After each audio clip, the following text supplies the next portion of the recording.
எதுக்கு பணத்தை மாட்டிட்டு இங்க வந்துறீங்க? இப்போ அங்க குறைஞ்சபட்சமாக 1500 ரூபாய் ஒரு ஓட்டுக்கு வழங்கப்படுவதாக இந்த முறை கூட எதிர்க்கட்சி நிக்காத காலத்தில் கூட 1500 ரூபாய் கொடுப்பதாக முக்கிய கட்சிகள் அறிவித்து போயிட்டு இருக்குது. அது கூட கொடுக்க கூடாது என்ற ஒரே நோக்கத்தால் தான் இந்த பணமாலையை அணிந்து வந்திருக்கிறேன். முக்கிய கட்சினா யார் யார் நிக்கிறாங்க? தகவல் வந்திருக்குதா? முக்கிய கட்சினா யார் யார் நிக்கிறதாங்க? முக்கிய கட்சி யார் உங்க பார்வையில? முக்கிய கட்சி என்பது திராவிட முன்னேற்ற கழகமும் நாம் தமிழர் கட்சி தான் அங்க நிக்குது. மற்ற வெளி மாநிலத்தினுடைய அங்கீகரிக்கப்பட்ட கட்சிகள் நிறைய நிக்குது. ஸோ அவர்கள் என்ன பண்ண வராங்க, அவங்களுக்கு ஏதாவது வந்து வார்டுக்குள்ள இருக்கிற 50 100 கொடுத்து அவங்க அதையும் செய்யறாங்க, இல்லைன்னு சொல்லல. ஸோ இவங்க பெரிய அளவுக்கு பண்றதுனால பணம் இல்லாமல் மக்கள் வாக்களிக்க வேண்டும்.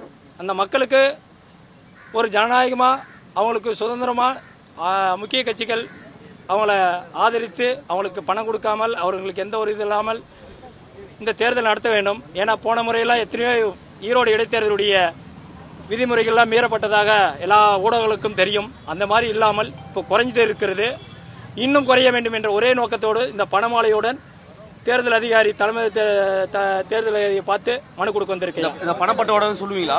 ஆமா, பணப்பட்டுவாடா எல்லாமே தான். பணப்பட்டுவாடா, அங்க அதிகார துஷ்பிரயோகம். ஏன்னா ஒரு சுயாட்சி வேட்பாளர் கிட்டத்தட்ட அவர் எந்த கட்சியை சாராதவர், தமிழா பாண்டியன் என்று உங்களுக்கு எல்லாம் தெரியும்.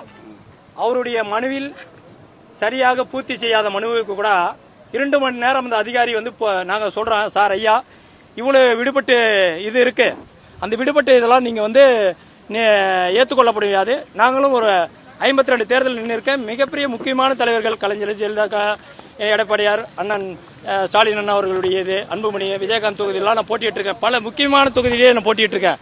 இப்பெல்லாம் ஏத்துறது இல்லைன்னு சொன்னேன். அந்த மனுவையும் யார் அதிகாரியுடைய அமைச்சர் பணப்பட்டுவாடா செய்து அங்க புகார் கொடுத்தீங்களா? இல்ல சார், நான் அன்னைக்கு இதுக்காக வந்துட்டேன் சார். அதாவது அந்த மனு ரிஜெக்ட் பண்ணும்போது நான் விலகல் கடிதம் கொடுத்திருக்கேன், அதை வாங்க மாட்டாங்க. ஏன்னா அதை எப்ப வேணாலும் பண்ணிக்கலாம். ஸோ காலதாமதங்கள் குறைவா இருக்கிறது. சென்னை நீதிமன்றத்தில் நம்ம வழக்கு தொடரணும். அந்த வழக்கு தொடர்ந்தால் அதுக்கு காலதாமதம் வேணும். அதனால என்னன்னா அதுக்காக நான் அன்னைக்கு மறுநாள் சின்ன ஒதுக்கிய மறுநாள் நான் இங்க சென்னை வந்துட்டேன். அதுக்கப்புறம் நீதிமன்றத்தை அடைறேன். அவங்க ஒரு வார்த்தை சொன்னாங்க, நீங்க தலைமை தேர்தலுக்கு ஒரு லெட்டர் கொடுத்துட்டு அதனுடைய அட்ரஸ் வாங்கிட்டு இதில் அட்டாச் பண்ணி கொடுங்க, உங்க மனை ஏற்றுக்கொள்ளப்படுது. என்னுடைய இந்த பணமாலையில் ஒரு 50,000 ரூபாய் கிட்ட குறைந்தபட்சம் இருக்கிறது. இதன் மூலியமாக மக்கள் பணப்பட்டுவாடாயை தடுக்க வேண்டும். காவல்துறைகள் எல்லாமே தன் கடமையை ஆற்றுவதில்லை. அந்த பகுதியில் என்ன அரசு ஊழியர்களும் அந்த பகுதியில் ஆற்றுவதில்லை.